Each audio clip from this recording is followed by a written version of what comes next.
Akkam jirtu kabajamtoota daawwattoota keenya yeroo ndaasaa kana kan isin biraan geenyu qophii keenya sona misoomaarra geenye jira. Qophii keenya araatiin gara godina Arsii aanaa Dodotaa dhufuutiin jallisii ammayyaa bifa adda ta'eetiin laga qalaxaa kanarratti ijaaramuutiin yeroo ammaa kana qonnaan bultootaaf faayidaa kennaa jiru kan isin biraan geenyu ta'a.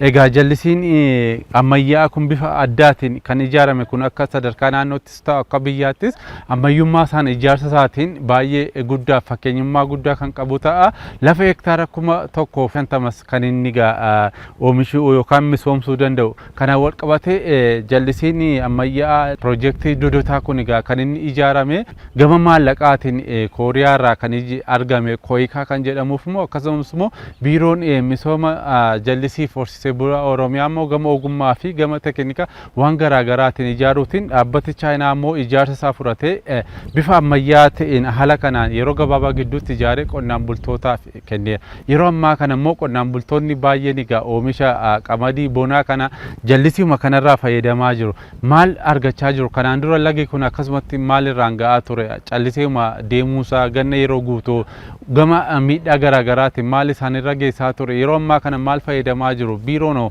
hordofiif haala kamiitiin piroojeektii ammayyaa kana fakkaatu kana gara fuulduraatti akka inni kunuunfamee dhalootatti darbuuf yookaan waan irraa barbaachisu argamsiisuu danda'a kan jedhu immoo dubbifnee kan isin biraan geenyu ta'a.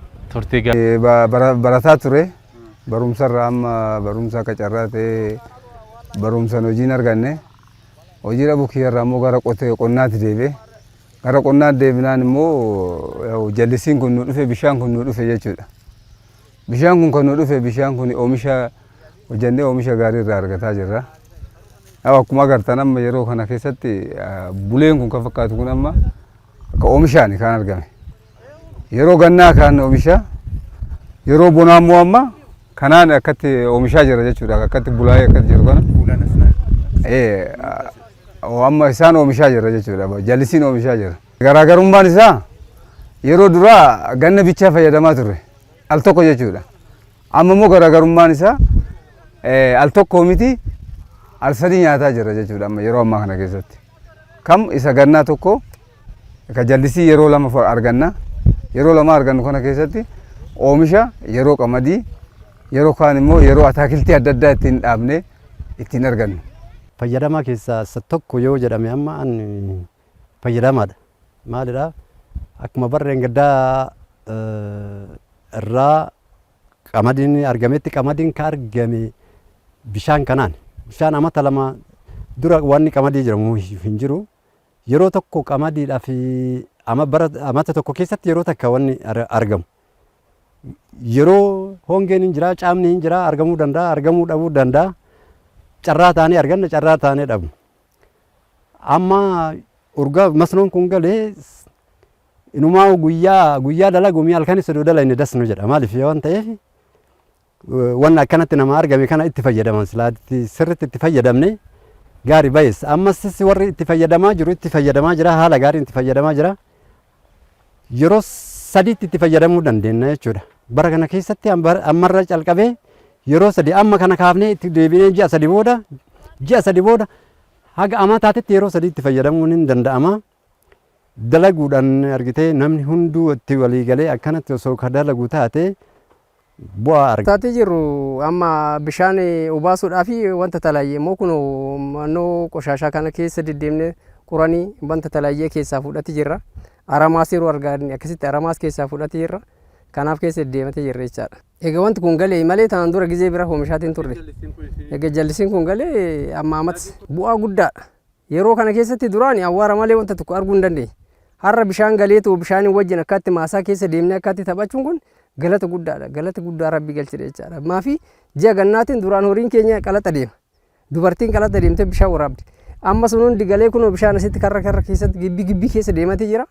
Kanaaf hojii guddaadha wanta hin argamne jechuun barbaadan.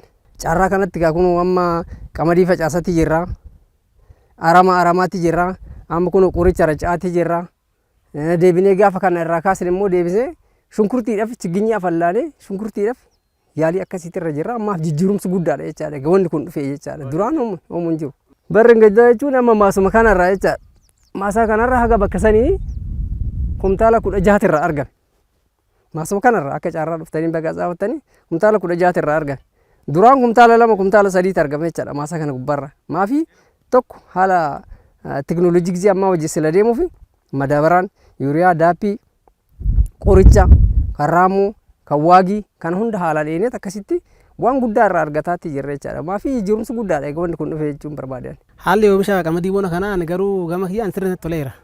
Bataam natti tole maaliif sa'aatiin kun amma sa'aatii bonaati. Sa'aatii bonaa kanaan qamadiin amma ijaan arguun amma dhalarra jira sa'a kanatti. Sanyiin illee mirti zariidha. Yoon argu gamada tokko irratti madaabaraan daappiin jechuudha. Amsaa tokko. Amma immoo karoorri keenya silaa daappii irratti kan fayyadamuu barbaannu yuuriyaa 5 kiiloo. Irratti 7 kiiloodha gamada tokko irratti. Daappiin kunuu keechi kiyana gammachiisee jira maaliif amsaa tokko tanaan dura itti godhuu miti 5 fayyadamna qarxii tokko irratti. Amma immoo jijjiiran dhufeennaan sanyii filatamaa kan wajjin amsaa itti fayyadamna. Amma qabaniin kun ifa faca'ee reefu jiin isaa ganaa bultii 28 amma kan itti deemnu kan. Amma qabaniin kun dhala fixaa jira jechuun nan danda'a bakka haala bareedaa jira. Ani amma wanni tole qamadiin amma kan duraan qonnu naannoo qamadii sanyii adda kan ta'edha. Kun immoo sanyiin kun haarawaa nu kenname. Maqaa isaatti illee akkatti beekuu hin dandeenye gurraachummaan isaa immoo natti tole moo'ii guutee akkatti guddachuun isaa lafatti haarawaa ta'eeti. Andasneedha. Lafatti haarawaa ta'eeti sa'a kanaan midhaan gannaa fakkaata qamadiin kun. Jallisiin dhufuun isaa sa'aatii kanaasin dura qamadii qarqaasaa jookiidhaa safarree fudhataa irra amma namni seeraan gadi qabee maallaqa qabaatee xaahoo itti godhee dawaa isaa seeraan itti godhee wajjate akka gaariitti argataa jira. Akka gaariitti argataa jira. Bakka fooyyeen kan duraatirra amma ni jiraa kan jedhu.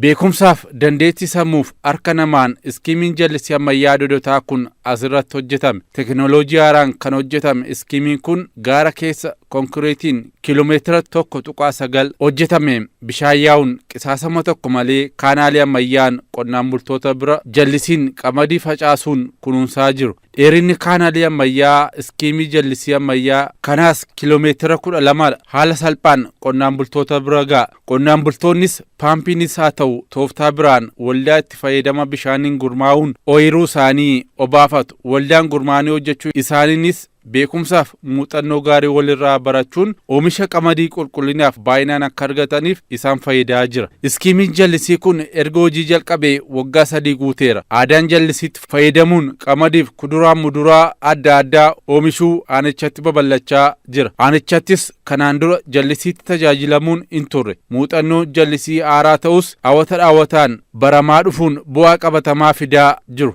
Iskiimiin jallisii ammayyaa dodotaa lafa hektaara 150 misoomsuu danda'a. Paampiin ammoo lafa hektaara 700 dandeettii misoomsuu qaba. Walumaa galatti lafa hektaara 1750 ni misoomsa jechuudha. Daran teknooloojii ammayyaan ijaaramuunsaa immoo yeroo dheeraaf akka tajaajilu taasisa. Dabalataanis ce'umsa teknooloojiif muuxannoo fudhachuun Oromiyaa bakka birootti illee dabalataan akka ijaaramuuf daandii saaqu. Qonnaan bultoonnis dabareen bishaan ooyiruu isaanii obaafatu utuu bishaaniif yeroo isaanii qisaasin bakka itti bishaan kuufamus haroon hojjetamuun qonnaan bultoonni haala gaariin itti fayyadamaa jiru. Waldaaleen itti fayyadamtoota bishaan jallisii hundaa'uun guyyaa guyyaan walitti dhufanii mari'achuun waldeggeraa muuxannoo waliif qoodu. Walirraas baratu. Iskiimii jallisii kanas seeraan kunuunfachuun yeroo dheeraaf akka turuuf waliin hojjechaa jiru. Waldaa uumaa jedhanii waldaa nu uumsanii akkaataa waldaa saniitiin itti fayyadamaa jira jechuudha waldaan.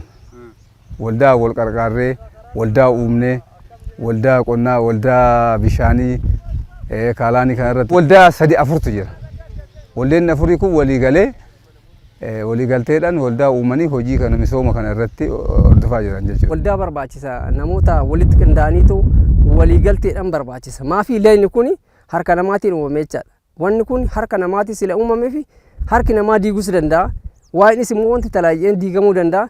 namni yoo wal qabate wanni kun dhibee dheeraa nurra jiraachuu danda'a. Waliigaltee namaatiif kunuunsa barbaachisa bakka citeetti bakka wanta talaayee gubbaarratti dhaydhee bakka waan san atantamaa yoo kan kunnu taate malee dalaliin tokko kan seenu taate qoshashaan tokko kan seenu taate maal ta'a wanni sun harka namaatiin uumame karaa achaanuun deebi'eet lagatti gad deebi'eet waan biraa uume miliyoona meeqatamaan kan hojjetame yookaan immoo nu harka of duuba deebi'uu danda'a. Kun eegumsa kana hin jenne waa'ee bishaanii kana gubbaarratti ammataa kiyyaa haala gimbaataatiin achi keessan ture waan san jechaadha akkitti hojjetamee quba qaba. Namoonni amma naannoo kanarra jiran bishaan kun deemee dhufiitii isaatti argan malee haala itti hojjetame quba hin qaban.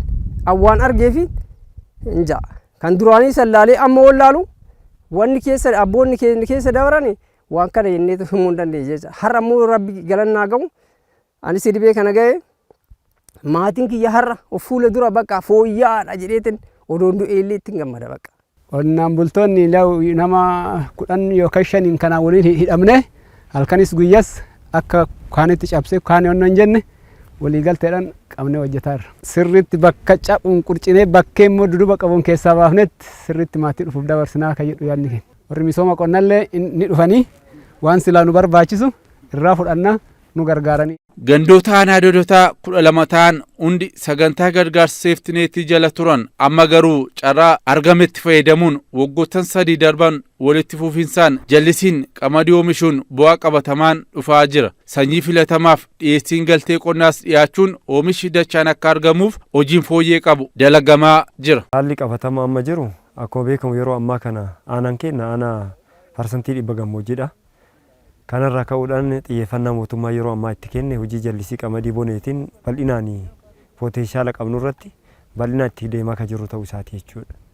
Kanaaf kanarraa kaanee akkuma argaa jirru ganda amma ganda dirree qilxurra jirra ganda potenshaali guddaan jallisiin irraa qabnuu fi lafa gara hektaara 8,750 ganda kana qofarraa kan qabnu ta'uu isaati jechuudha. Ganda kana qofarraa. Kanaaf akka waliigalatti lafa hektaara akka aanatti lafa hektaara 1000 karoorri kenna.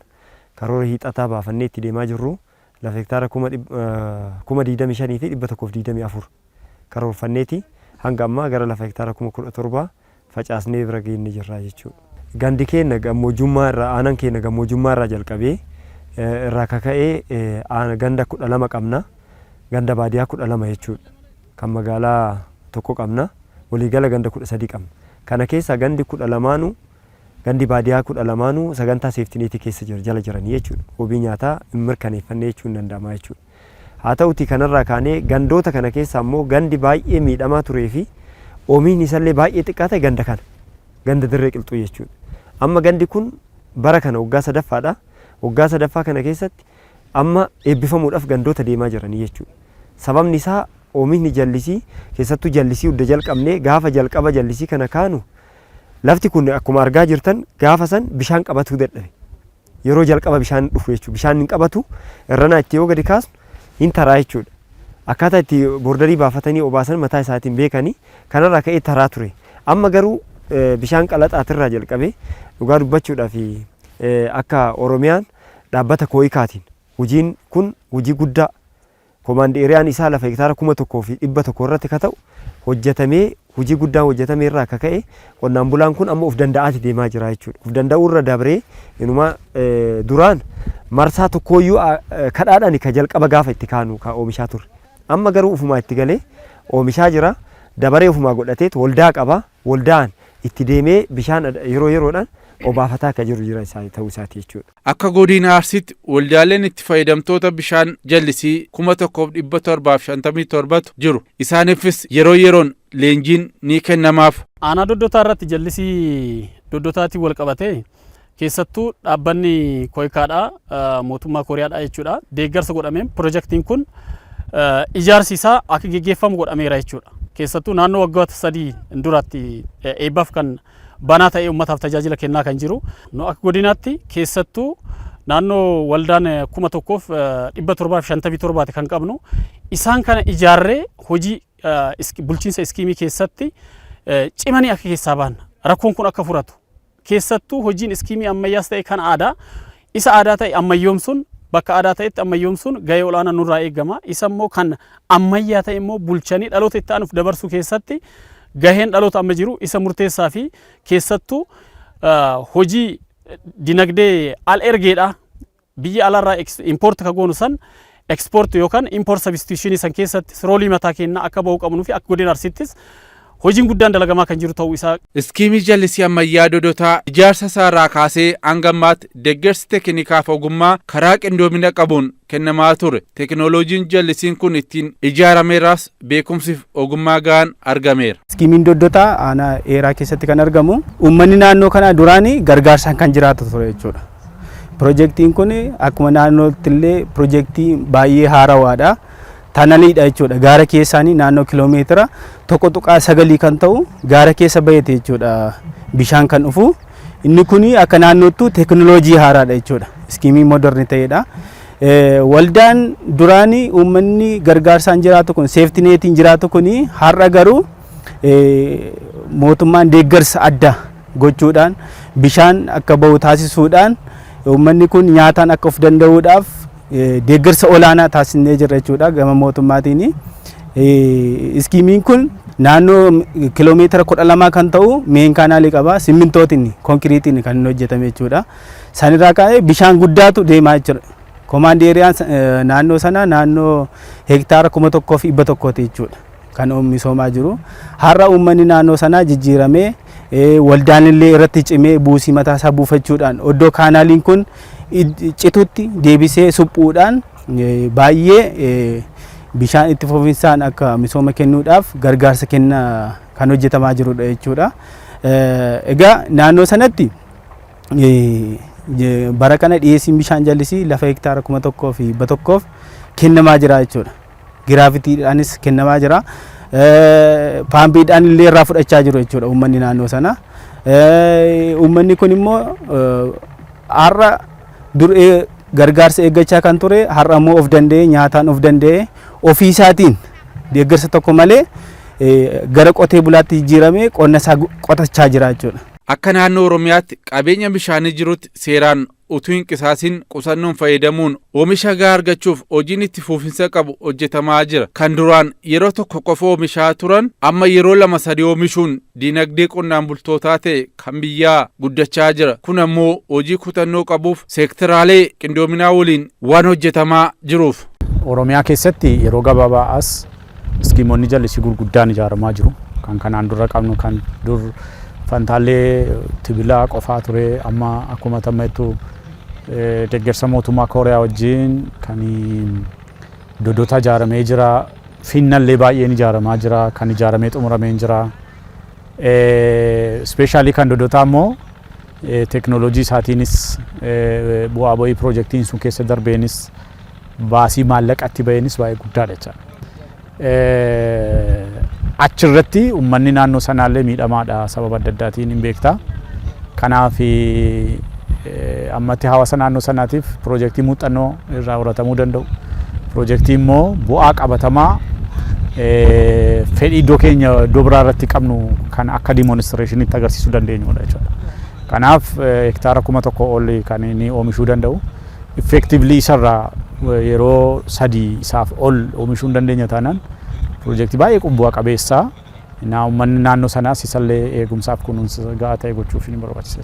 Barbaachisummaan jallisii tokko hirkatummaa roobaa jalaa bahudha. Bishaan itti fayyadamuudha. Bishaan ofii keetii hoogganuu dandeessu yeroo barbaaddetti gadhiistee yeroo barbaaddetti itti fayyadamuu dandeessu qabaachuudha jallisiin. Fedhii kee irratti hundaa'a. Yooti bishaan qabatte sana bishaan mandara kee keessa jiru iskiimii keessa jiru yookaan immoo bishaan mala aadaatiin jallifattee hojjettu sanatti yoo effektiivlii fayyadamuu dandeesse dinagdee kee waan dabaluu danda'u galii kee waan dabaluu danda'u argachuun homaa gaaffii hin qabu jechaadha. Garuu immoo caljettee kana dhiistee kana cinatti hojiin hojjenne yoo taate wanni hin ta'u.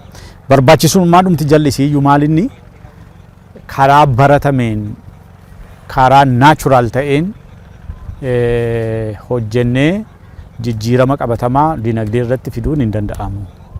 Kan gochuu dandeenyu bishaan naannoo jiru artifishaalii fuunee maasaadhaan geenyee maasaa keenya immoo qonnaa walirraa hin cinnee istiraatiijii kirooppii keenya filannee hojjennee isarraa oomisha ga'aa ta'e argachuun barbaachisaadha. Sanaan dinagdeen nama dhuunfaadha. dabalaa dinagdeen nama dhuunfaa dabalee kan maatii sirraan kan biyyaatu dabala waan ta'eef